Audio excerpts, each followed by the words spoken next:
रोहतक के हरिनगर में गाड़ी को लेकर हुआ झगड़ा। अज्ञात युवकों ने घर में घुसकर परिजनों पर किया हमला। बात खत्म होने के बाद भी दोबारा से हमलावर आए और परिजनों को घर से बाहर निकालकर पीटा। दो भाइयों के साथ साथ उनकी मां के साथ भी मारपीट की। बोला, या तो सुधर जाओ नहीं तो जान से भी मार दिए जाओगे।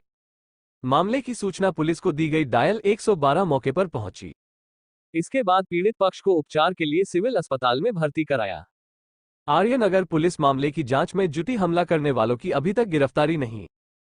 पूरे मामले की घटना सीसीटीवी में कैद। एंकर आर्यनगर थाने के अंतर्गत पड़ने वाले हरिनगर इलाके में आज अज्ञात बदमाशों ने एक घर से परिजनों को बाहर निकालकर पीटा। मामला गाड़ी को खड़े करने को लेकर हुआ। पीड़ित ने डायल 112 पर कॉल कर अपने आप को बचाया। पीड़ित महिला ने बताया कि उनके बेटे की गाड़ी उनके सामने घर के आगे खड़ी होती है। इस पर पड़ोस का व्यक्ति जानबूझ कर अपने गेट को गाड़ी में मारता है। इसी बात का विरोध पीड़ित महिला के बेटे ने किया, जिस पर पड़ोसी ने बदमाशों को बुलाकर पीड़ित महिला के मकान का दरवाजा जोर जोर से पीटा और महिला और उसके बेटों को घर से बाहर निकालकर बुरी तरह से पीटा। घटना सीसीटीवी में कैद हो गई। इसके बाद पीड़ित के बेटे ने डायल 112 पर कॉल की, जिस पर पुलिस ने मौके पर पहुंचकर बीच बचाव किया और पीड़ित के दोनों बेटों को आर्यनगर पुलिस के हवाले किया और मामले से अवगत कराया, जिसके पीड़िता ने लिखित में पुलिस को शिकायत दी और आरोपियों के खिलाफ कार्रवाई की मांग की। पुलिस ने पीड़िता के बेटों को कहा कि आप सिविल अस्पताल पहुंचे और इलाज करवाए, जिस पर पीड़िता के दोनों बेटे खुद ही सिविल अस्पताल पहुंचे और इलाज करवाया। डॉक्टरों ने दोनों की एमएलसी काटी और उपचार के बाद छुट्टी दे दी। जैसे इस बात की भनक हमला करने वालों को लगी तो वो भी अपने बचाव के लिए पुलिस स्टेशन पहुंचे और शिकायत देकर अस्पताल पहुंच गए और अपनी भी डॉक्टरी जांच करवा एमएलसी कटवा दी, ताकि पुलिस दोनों पक्षों के खिलाफ मुकदमा दर्ज कर सके और मामले को रफा दफा किया जा सके।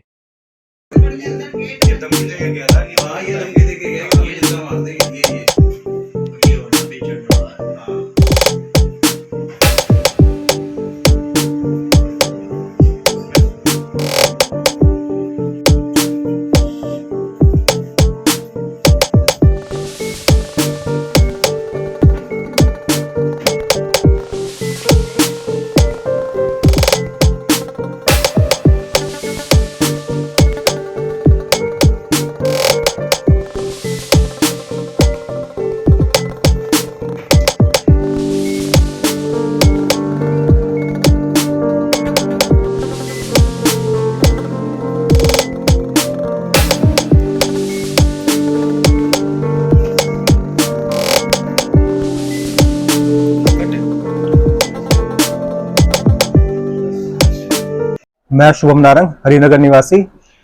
मेरी गाड़ी अपने घर के सामने खड़ी होती है, जो कि हम जिस गाड़ी के साथ एक फ्लैट है, वो जानबूझ के हमारी गाड़ी पे मारते हैं वो अपना गेट, जिससे कि शीशा टूट जाता है गाड़ी का। 2 बार शीशा टूट चुका है, तीसरी बार नया लगाया, फिर दोबारा आज तोड़ दिया। तो मैंने उनको कहा कि आप आराम से भी खोल सकते हो, तो उन्होंने गाली गलौज करी मेरे साथ।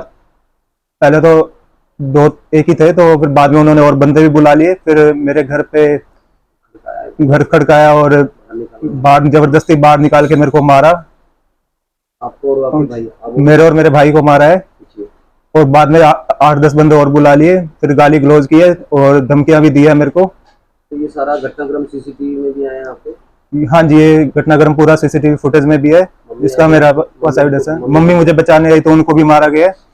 आपने पुलिस को फोन किया? तो हमने पुलिस को फोन किया, पुलिस 10 मिनट बाद आ गई थी, बट उन 10 मिनट में कम से कम उन्होंने मुझे बहुत मारा है और मेरे भाई को भी बहुत मारा है। तो अभी फिलहाल इसमें पुलिस ने क्या किया, उपचार कर लिया? आप लोग पहुंचे थे सिविल हॉस्पिटल?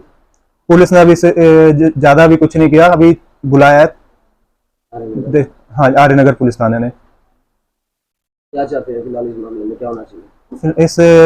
इसमें उचित से उचित कार्यवाही होनी चाहिए। जो हमें जान से मारने की धमकी दी है, थोड़ा उस पर भी कार्यवाही होनी चाहिए। तो हमारा बाहर निकलना भी अब बहुत मुश्किल है और हमें सुरक्षा प्रोवाइड करनी चाहिए।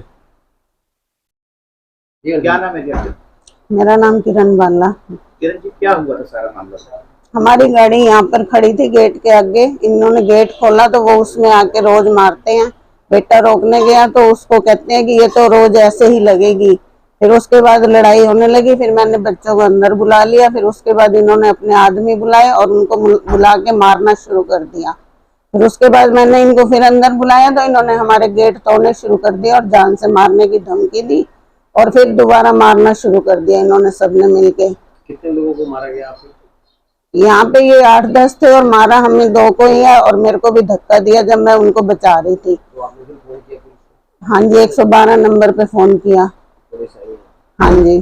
तो आपके बच्चों को और आपको घर से बाहर निकाल के मारा? हाँ जी, बाहर निकालना, उनको ने गेट तोड़ने शुरू कर दिए हमारे, तो फिर हमने फिर गेट खोला तो इन्होंने पकड़ के खींच लिया, दोनों को ही मारना शुरू कर दिया। तो आप बता रहे थे जैसे कोई ईंट भी आपकी छत के ऊपर फेंकी गई है। छत पर नहीं, वो बाहर ही बच्चों के ऊपर ईंट फेंकी थी लेकिन वो लगी नहीं, तो फिर हमने बोला कि भाई ईंट इतनी बड़ी फेंकी, अगर लग जाती तो कहता लगी तो नहीं अभी। इस तरह से लड़ाई की है जैसे मतलब भी फिर हमें जान से मारने की धमकी भी देके गए हैं, उनका बेटा भी और वो भी। अब आप क्या चाहते हैं? अब हम इंसाफ चाहते हैं इनसे। कौन है ये आपके पड़ोस में रहने वाले? हमारे पड़ोस में राकेश सहगल है।